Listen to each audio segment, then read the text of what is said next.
Hello, everybody. Today we have a great interview with Mayor Annise Parker. She's also the Harris County judge candidate as well. And we planning to go over a couple, great questions we picked from the public. And for the first step, I want her to fully introduce herself to our audience, please. Well, my name is Annise Parker. I was a council member for 3 terms, city controller for 3 terms, and mayor of Houston for 3 terms. So for 18 years consecutively, I served the citizens of Houston. But I was born in this region. I went to college here. I spent my adult life working here. So my commitment to Houston and Harris County is pretty deep. I am the candidate, or a candidate in the Democratic primary for Harris County Judge. And I really look forward to having a conversation about the issues in the race. Thank you so much. And I want to start with a couple of questions. Actually, recently I, took these questions from the public, and the people, they were very interested to know your response about these questions as well. As the first question, what actually motivated you to pursue the role of county executive, and how do you envision shaping the county's direction and priorities over the next several years? So I've been an active community volunteer my entire life. And after I graduated from Rice University here in Houston, I went to work in the oil industry. And yet in my private time, I was still very engaged in community activities. I was the president of my civic club. I was a United Way volunteer. I worked on senior programs. So always about what can we do together to make the community better and stronger and safer. Then I was privileged to be elected to local office in Houston, and I saw firsthand and was able to really shape the agenda to impact people's lives on a daily basis. I've been out of office for 10 years now, back in the private sector, well, actually in the nonprofit sector, but I still have the passion and the hunger for public service. And I'm looking at chaos in Washington, D.C., chaos in Austin, people who are serving at both those levels of government who have really no connection and no interest in the daily lives of the people here in this region. I've had plenty of opportunities to run for other things. I actually believe that local government is the highest, most immediate, the most important level of government. I'm not allowed to run for anything in the city. We have lifetime term limits. So if I want to continue to serve, I needed to find another place. And the county judge position seems to be a great match for my skills, my experience, and the relationships I built up over not just my 18 years in office, but the 20 years before that when I was actively engaged in building community. There's not anybody who could run for county judge, and there's certainly not anybody running on either side of the ticket who has my depth of experience and the skill set that I bring to this position. And I think it's important for us to say county judge is another way of saying county executive. It's not a judge. This is not a courtroom. I'm not a lawyer. This is about somebody to help run the county and administer the county. Great, thank you. You mentioned a very actually good points. And the second question I have is about the leadership style. And I want to know, like, how has your experience as a city mayor influenced your leadership style, and how will those insights guide the way you manage county-wide operations and services as a county executive? Being mayor of a big city means that you're always in the spotlight. You can't be anonymous in your hometown. You can't do things under the radar. Everything is front and center, and everybody is watching. county judge is not quite as intense, but the attitude that I carried when I was mayor, which was everybody's going to watch what I'm doing, everyone is going to know what I'm doing. I want to make sure that I do the absolute best I can for everybody every day. Is something I'm definitely going to carry into the county judge's office. The other thing is we don't do enough communication with the public. We are in positions when we're as elected officials where we have information that no one else has. We have the ability to make decisions that no one else can make. And I think we have a duty, but also an opportunity to talk to the public, to be transparent, to publish what we're doing, to put public dashboards out about major projects so that the public can follow along. Too much of government is behind the curtain. It's opaque, and people can't see it. So, but and then directly my leadership style in terms of being in office. I've had people who've worked for me, on the campaign side, for all of my campaigns. They've come back because they like working with me and for me. I had real stability. I had the same staff for my 6 years as a council member. I had most of the same staff for my 6 years as controller and again as mayor, other than the fact that I had to lay people off, including on my staff for budget reasons. So, I hire good people and then I trust them to do the work that they've been assigned. Great.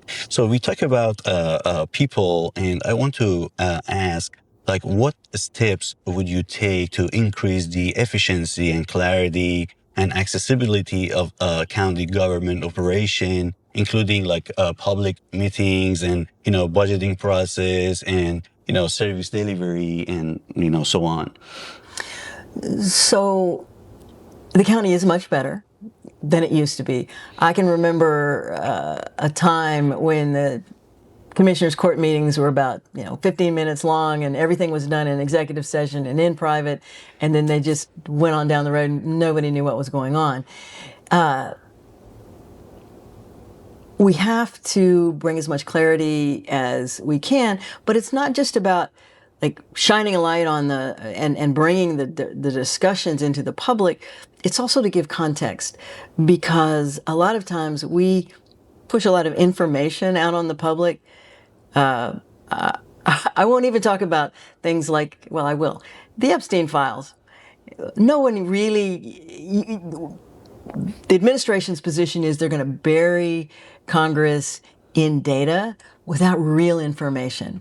Right. So what you want is access to the actual underlying data, but then having your public officials talk through with the citizens through town halls, through those public dashboards I mentioned, through various mechanisms, so that they can truly understand the context and get rid of the noise down to the signal. Now the good thing is that every level of government here in the United States does require public sessions and the ability for the public to come and question elected officials and be present in the room. The bad news is that not every level of government does a good job of really opening up for that process. Great. And, the other question, an interesting question, like most of my friends and people, they ask, it was about this transition from a city to county. This way, like this question pops up, and we really wanted to know, like, what led you to transition from municipal leadership to seeking a county level executive role, and how does this position align with your long-term goals for public services? It's still local government, and the fundamentals of local government are the same in the city and the county. The difference is that the city is able to do more things, more complex things. Cities are able to pass their own ordinances and laws, and the county is confined to what the state allows them to do. But the public safety, public health, public infrastructure, and then economic development activities like parks and libraries and housing, those things all flow through the county. So there's a lot of similarities. They're very being mayor and being county judge, they're very different jobs. However, mayor is more like the CEO of the city. All the city employees work for the mayor. The mayor controls the budget and the agenda. At the county judge is more a chair of the board, and there are four board members, the four commissioners. They have bigger budgets, they have more authority, and your job there is not to be in charge, it is to facilitate, to make sure that the administrative side of county government works, that the commissioners communicate with each other, and the agenda flows smoothly. I love being mayor of Houston. I think it's the best job I could ever have. The ability to really impact people's lives, but knowing that it's your decisions that matter. This is more about collaboration and coordination, and I know I can do that as well. But frankly, I'm glad that I had some transition time between the two jobs because they are so different. But no, the big things, flooding, crime, the economy, access to housing, they're the same across the region. Great. And one like interesting things usually pops up in our mind is about like it has a like kind of personal vibe, and we really want to know if you share like what qualities do you believe are essential for a successful county executive, and how have you demonstrated those qualities throughout your career in public leadership? Any good public official needs to have a good grounding in what their actual job is, the duties of that position, and really want to do it. I'm going to start with there. I've served with people on city council who ran for council because they could be elected, but they wanted to be in Congress, or they wanted to be governor, or they wanted some other position. I ran for city council because I wanted to do the work of city council. I cared about potholes and barking dogs and trash pickup. So the first thing is you need to be passionate about that job, and you need to do everything you can to understand the nuances of the job and understand the rules of the body in which you operate. Then I think courage, grit, whatever you want to call it, is very important because there's always going to be a vote where, and in fact, if you're doing it right, every time you vote on something, 20% of the people are going to be mad that you're taking that vote. There's never such a thing as just a unanimous support for the work you do. And then I think a little bit of humility is important too, the ability to say, I got that one wrong, and admit it, and figure out how to not to get it wrong the next time. Great. Like, can you describe the major actually decision you led as a mayor that required complex coordination or difficult choices, and how has that experience prepared you for leading a county level? Oh, there are any number of events or things that we did that required complex coordination. I'll suggest one, and that is that in my second year as mayor, we had to redistrict the city. We just went through a really painful redistricting process here in the state of Texas. And we weren't just doing the normal every 10 years, you adjust the lines so that the council districts are the same size. It was because of a legal decision from 20 years ago. We had to add 2 new council seats. So it meant that we moved every line to make room. We went from 9 district council members to 11 district council members. So it was complex. It affected the jobs and the constituency of every current council member. It impacted the potential council candidates, neighborhood associations, different communities of interest, all focused on us. And we successfully navigated through that process. We added the 2 lines, kept all the communities of interest together, didn't try to do anything partisan. It was about making opportunity districts for different minorities and had universal support. It is actually the first time in the history of Houston that the city didn't get sued over our redistricting because we were transparent. We had all the stakeholders at the table. When we had to make compromises, we explained what those compromises were and why. And the people who were actually drawing the maps were doing it with the intention of trying to find compact contiguous districts with the clean lines that didn't divide neighborhoods or communities. Now, I know if you look at a map of the city council, you might question the Kingwood Clear Lake district because it is not compact and contiguous. They're divided by a good bit of geography. There was no way to get around that one.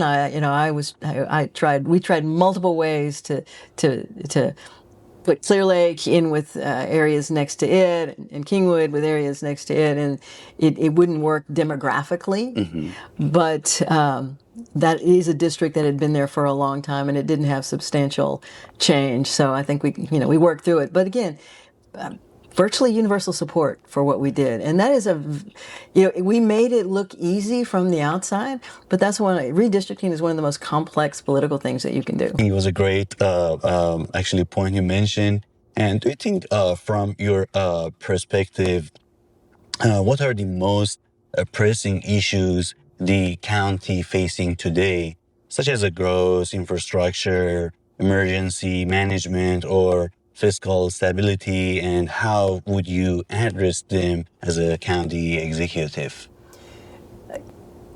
No local government, certainly not in the state of Texas, has all the resources they want to have, all the resources they should have. And the county had a very, very difficult budget in 2025. They'll have to pass a new budget near the end of 2026, again, before I get there. But it's going to be very, very difficult to balance the budget. So, I mean, that's a fundamental problem. But when you look at what the responsibilities of county government are, virtually every one of them is going to be made worse in the near term because of decisions in Austin and in Washington. The so-called Big Beautiful Bill, taking people off of Medicaid and Medicare, the loss of subsidies under the Affordable Care Act, people are going to lose their access to health insurance. Harris Health, the Harris County Hospital District, is the provider of last resort for indigent health care in Harris County.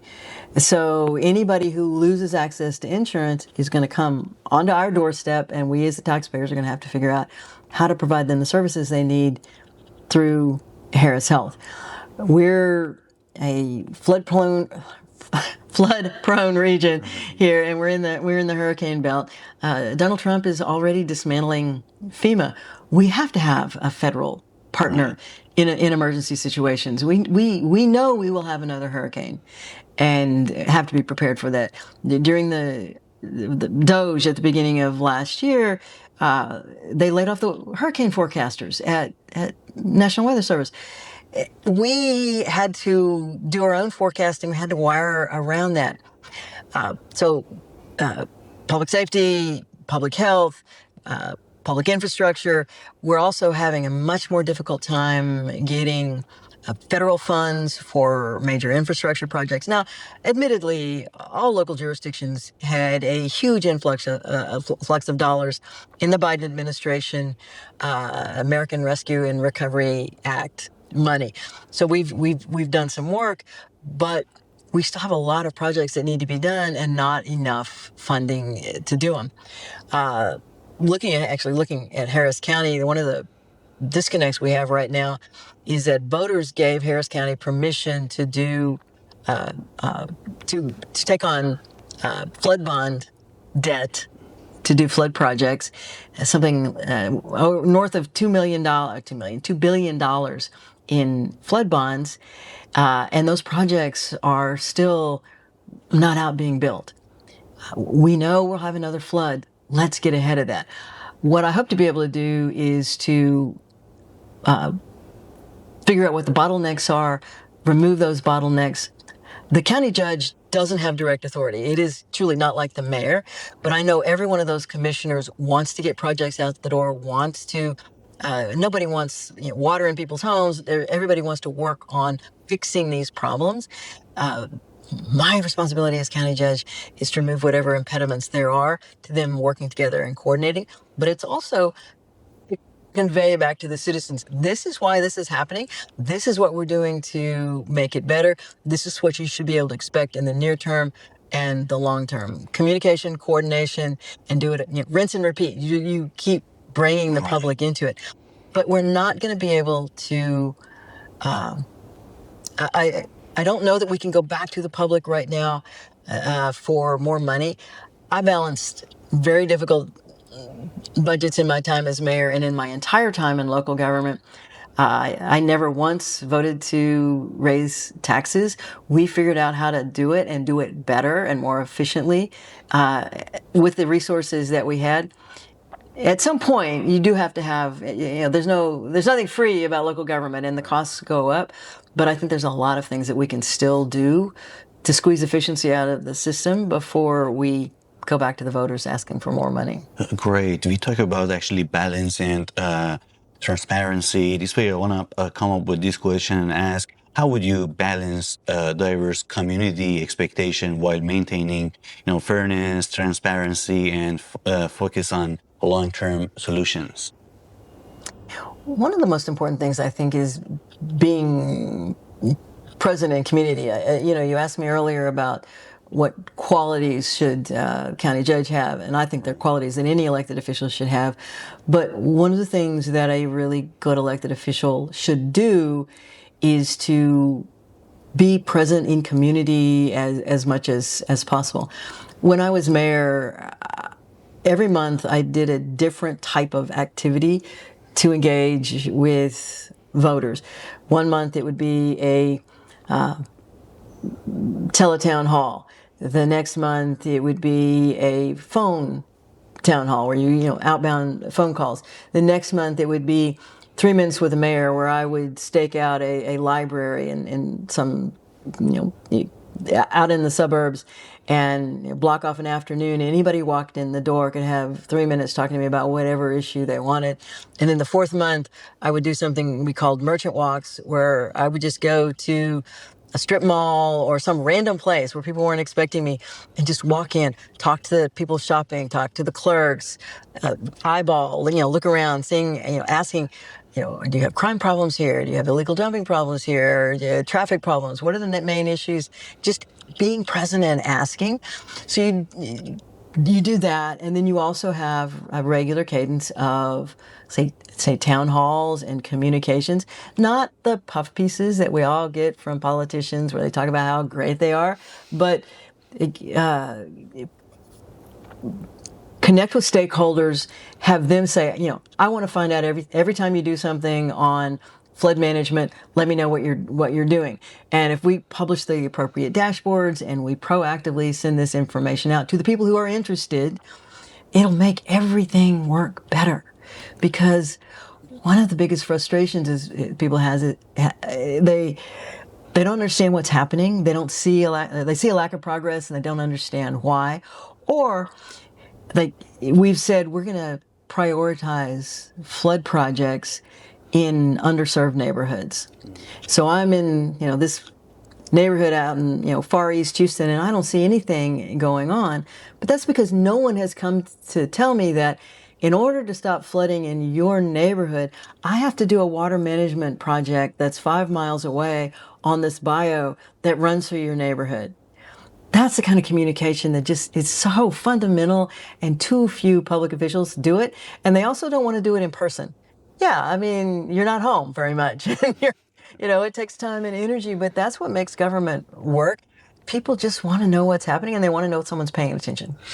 Exactly. And as an last question, I want to ask you, how do you stay informed about best practices in local government, emerging community needs, and effective public administration? And how would this ongoing learning shape your leadership as a county executive?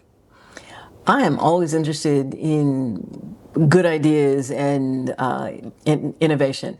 When I was mayor, I created the Office of Sustainability and an Office of Innovation to look for good ideas. But I also was part of organizations at that time, the U.S. Conference of Mayors, but there is actually a National Association of County Executives. They get together and they talk about what works, what doesn't work, how to get more out of the federal government, how to better coordinate with states. I would work regularly and meet regularly. I did as mayor. I would do it again as county judge with the county judges of the counties surrounding Harris. A major weather emergency is not just going to hit Harris County. It's going to affect all of us. We have to know each other before the event. We have to have all each other's contact information. We have to be able to reach out and connect. So there's the formal pathways, like joining organizations that provide information. There's the putting people on staff whose job it is to be on the lookout and implement new ideas and new initiatives. It's working regionally to constantly stay abreast of what's happening around us so we can anticipate and work together. And then it's finding mechanisms. Again, if you're out in community and you're accessible and visible, people will bring ideas to you. They'll tell you what's happening in their neighborhood, and they'll say, I think this might be a really good solution. And sometimes you can do that. And I'm going to try all of the above. I'll close by saying that I spent the last 7 years running something called the LGBT Victory Fund. It was a PAC, a nonpartisan PAC, focused on LGBT leaders running for public office. But the important part was every level of the ballot, every part of the country. I've spent the last 7 years, and I left at the end of 2024, with mostly new elected officials and candidates from everywhere, dealing with all kinds of local issues, all with new energy, new ideas, the innovations that are happening in at the ground level across the country. And I had a firsthand look at that, and I got to see what worked and what didn't work, both in terms of their campaigns, but also in their first year or two in office. And part of the reasons I stepped up to run for county judge, yes, I think I can do this job and do it well, but I have been inspired by this generation of new candidates across the country who just want to serve, understanding that being an elected official is one of the toughest jobs you could have. Thank you, Mayor Annise, to sharing your valuable time with us. I really appreciate it. And as an last message, I just want to say I have a lot of communication with different politicians in our region, and I want to say Mayor Annise she's like really people person and really down-earth person, which I never seen before by having this communication with different politicians in our region. And this way, make sure choose the best.